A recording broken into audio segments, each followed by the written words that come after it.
एक ऐसी जागृति लाना चाहता हूं, एक ऐसी संवेदना पैदा करना चाहता हूं कि हम सोचें,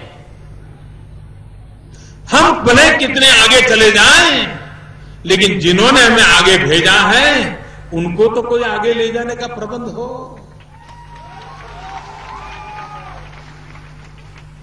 और इसलिए ये मेरी कोशिश है कि हम लोगों के बीच जाकर के, लोगों के साथ मिलकर के एक सरकार की वर्तमान जो योजनाएं हैं उन योजनाओं को लागू करवा के अपनी आंखों के सामने संसद देखें कि वो योजनाएं 100% लागू होती है कि नहीं होती है, और देखिए गांव में परिवर्तन आता है कि नहीं आता है। उन योजनाओं के लागू करने में कठिनाई आ रही है तो नीतिगत परिवर्तन लाने की जरूरत है, तो वो परिवर्तन क्या लाना है। एक बात, एक गांव भी अगर सांसद इस प्रकार से कर देगा ना, अपने आप और गांव को उस दिशा में काम करने के लिए सभी सरकार को, बाबुओं को आदत लग जाएगी। मुझे बताइए, ये अपना जयापुर गांव, उसका जन्मदिन क्या है मालूम है? नहीं है। कोई तो होगा नहीं इसका जन्मदिन, कभी तो इस गांव का जन्म हुआ होगा। अगर हमें मालूम नहीं है तो हम जरा खोजें सरकारी दफ्तरों में कि भाई ये जयापुर गांव को सरकारी रिकॉर्ड पर कब आया, ढूंढे। अगर नहीं मिलता है तो हम एक गांव वाले लोग बैठ करके तय करें कि भाई फलानी तारीख को हर वर्ष हम गांव का जन्मदिन मनाएंगे। हम अपना तो जन्मदिन मनाते हैं, कभी ये मेरा गांव जहां मैं पैदा हुआ, मैं बड़ा हुआ हूं, हम मिलकर के गांव का जन्मदिन मनाएं।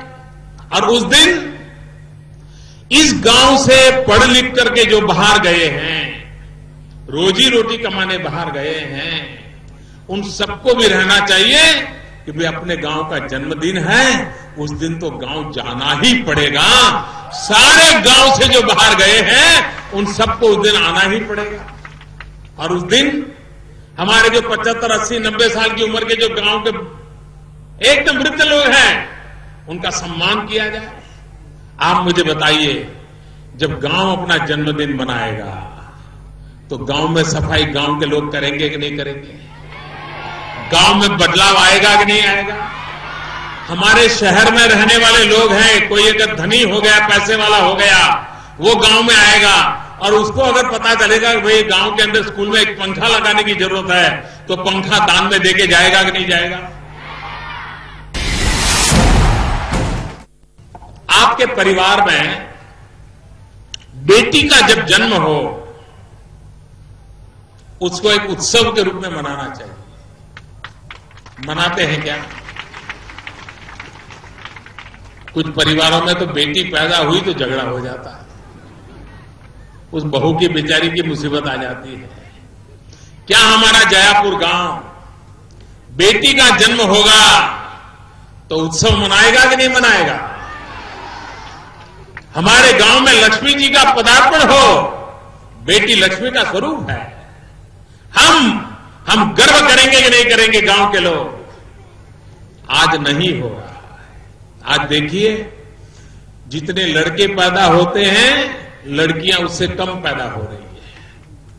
और वो कारण क्या है कि मां के गर्भ में ही बेटी को मार दिया जाता है।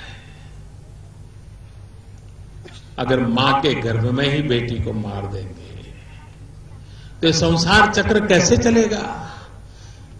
अगर एक गांव में 1000 बच्चे पैदा होते हैं बालक और 800 बालिकाएं पैदा होती हैं तो 200 बालक कमारे रह जाएंगे। एक समाज में माताओं बनना चाहिए कि नहीं बनना चाहिए? और इसलिए मैं आज जयापुर के पास इसलिए आया हूं, हमने तय करना है, इतने साल जो किया सो किया, अब नए तरीके से सोचना है। मैं तो ये भी कहता हूं कि अगर आपके पास जमीन है, खेत है, छोटी सी भी जमीन है, अगर आपके घर में बेटी पैदा होती है, उस खुशी में आप आपके खेत के एक कोने में, किनारे पर 5 पेड़ बो दीजिए उस दिन। बेटी बड़ी होगी, वो पेड़ भी बड़े होंगे। बेटी जब 20 साल की होगी, पेड़ भी 20 साल का हो जाएगा। और बेटी की शादी करवानी होगी तो 5 पेड़ को बेच दोगे, बेटी की शादी अपने आप हो जाएगी।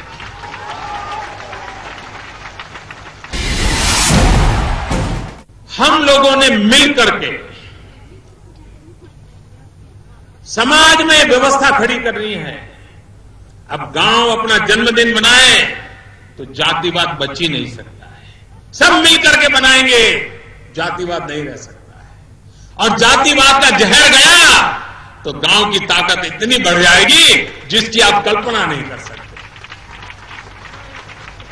और इसलिए ये पूरा आदर्श ग्राम योजना, सरकार की योजनाओं को लागू भी करना है, सही तरीके से लागू करना है, सही समय पे लागू करना है, अच्छे तरीके से लागू करना है, अच्छा परिणाम मिले इस प्रकार से लागू करना है, और सांसद का मार्गदर्शन मिले, सांसद गांव को उसमें जुड़ाए। आप देखिए काम की गति बन जाएगी। और एक बार एक गांव में सब सरकारी अफसरों को आदत लगे कि ऐसे काम होता है, तो बाकी सब गांवों में भी वैसा ही शुरू हो जाएगा, देर नहीं लग जाएगी।